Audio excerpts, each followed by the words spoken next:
کہ جب کوئی شخص فوت ہو جاتا ہے تو اس کے بعد ہم اس کو اصال ثواب کے لیے کس طرح اس کو بچا سکتے ہیں؟ یعنی میت کے اصال ثواب کا مسنون طریقہ کیا ہے، آپ یہی پوچھ رہے ہیں؟ ہاں ٹھیک ہے. ایک تو ہے یہ بات کہ اگر اس کی اولاد ہے نا نیک، انہیں اس نے اچھی تربیت نیک بنا گیا تو کسی کے اصال ثواب کی ضرورت نہیں. بچے جو کام کریں گے نا، فرض نمازیں پڑھیں گے، نفل پڑھیں گے، روزے رکھیں گے، خیرات کریں گے، حج عمرے کریں گے، جتنی نیکیاں کریں گے نا آٹومیٹک یہ بچہ خیال بھی نہ اسی وقت باپ کے کھاتے میں داخل ہوتی رہیں گی. اصل صدقہ جاریہ تو یہ ہے کہ نیک اولاد چھوڑ کر جائے، ان کی سب نیکیاں جو ان کے برابر باپ کو ملتی رہیں گی. اور دوسرا کہ یہ تو نہیں مگر اولاد بعد میں خاص رکھتی ہے کہ اس کی بخشی کے لیے کچھ کریں. تو میرے بھائی بہنیں سن رہے ہیں، میں سب کو بتاتا ہوں کہ قرآن مجید میں جو 3 دعائیں نا، آپ اللہ کے لیے میری بات مان لیں کہ ان کو صبح و شام پڑھ لیا کریں 10 مرتبہ، تو سارے ختموں سے اور اصال ثوابوں سے بڑھ جائیں گے قرآن کی دعائیں.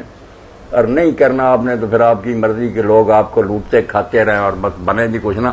ایک ابراہیم علیہ السلام کی دعا جو آپ لوگوں کو یاد ہی ہے، ربنا اغفر لی ولوالدی وللمؤمنین یوم یقوم الحساب. اب کون سا مولوی اس سے زیادہ ختم پڑے گا کہ اللہ مجھے بخش دے، میرے ماں باپ کو بخش دے اور سب ایمان والوں کو بخش دے جتنے مرد ہیں. دوسرا حضرت نوح علیہ السلام کی دعا ہے جو سورہ نوح کے آخر میں آتی ہے، آخری آیت ہے، رب اغفر لی ولوالدی ولمن دخل بیتی مؤمنا وللمؤمنین والمؤمنات. یہاں رک جانا، آگے ٹکڑا ولا تزد الظالمین اللہ تبارہ، مگر وہ نہیں ساتھ پڑھنا کیونکہ وہ سزا کی دعا ہے کہ ظالموں کو سزا دے، کہیں ہمارے ہی نہ قابو آ جائیں. اس کو چھوڑ دیں یہاں تک وللمؤمنین والمؤمنات. اور تیسری دعا جو ہے وہ سورہ بنی اسرائیل میں خود اللہ نے سکھائی ہے کہ اپنے والدین کے لیے کہا کرو رب ارحمہما کما ربیانی. اگر میرے بھائی میں نے یہ نوٹ کر لے، سورہ ابراہیم میں ابراہیم علیہ السلام کی دعا، سورہ نوح میں نوح علیہ السلام کی دعا اور سورہ بنی اسرائیل میں خود اللہ تعالیٰ کی سکھائی ہوئی دعا، تو دل کو بھی تسلی ہوگی. اور انشاءاللہ والدین اور بلکہ سارے جان کے لوگ جو ہے، میں نے کسی دن بتایا بھی تھا کہ حدیث پاک میں آتا ہے کوئی آدمی صرف ایک بار کہہ دے نا اللہم اغفر للمؤمنین والمؤمنات، تو اللہ تعالیٰ جتنے آدم علیہ السلام سے لے کر قیامت تک کے ہونے والے مومن مرد عورتیں سب کی گنتی کے برابر اس کے کھاتے میں نیکیاں لکھ لیتا. کہ اس کو اتنا خیال ہے کہ سب کے لیے بخشش مانگ رہا. اس میں کوئی خاص ترتیب بھی ملحوظ نہیں، کوئی ترتیب نہیں. اگر 25 مرتبہ صبح شام پڑھیں تو یہ حدیث میں الفاظ آتے ہیں. نہیں، یہ جو 3 دعائیں آپ نے بتائی نہیں، اس کی کوئی ترتیب نہیں، مگر اسی ترتیب سے پڑھ لینا.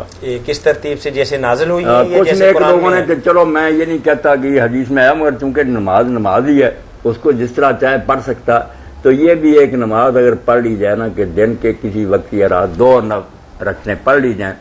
پہلی رکعت میں 10 مرتبہ ابراہیم علیہ السلام والی دعا پڑھی جائے، الحمد شریف کے بعد سورت نہیں پڑھنی، الحمد شریف پڑھ کر پھر ربنا اغفر لی ولوالدی یہ نوٹ کر لیں. اور دوسری رکعت میں پھر الحمد شریف کے بعد وہ نوح علیہ السلام والی دعا رب اغفر لی ولے. اب تو دینا ہے لوگوں کو چاہیے پڑھ لیا کریں، یہ والدین کے لیے ہدیہ ہوگا، بالکل تحفہ. اور سلام پھیرنے کے بعد 10 مرتبہ پڑھ لیں رب ارحمہما کما ربیانی صغیرا.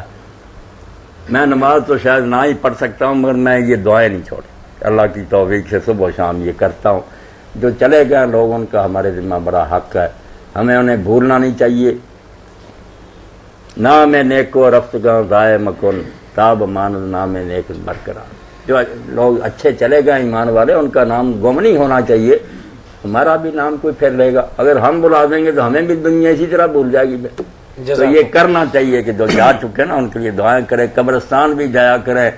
آخر وہ آپ کے پیارے تھے ماں باپ، کبھی جا کر انہیں ملا کریں کہ کہاں گئے، مجھے گود میں اٹھاتے تھے، کندھوں پر سوار کرتے تھے، چھوڑ ان کے لیے دعا کیا کریں.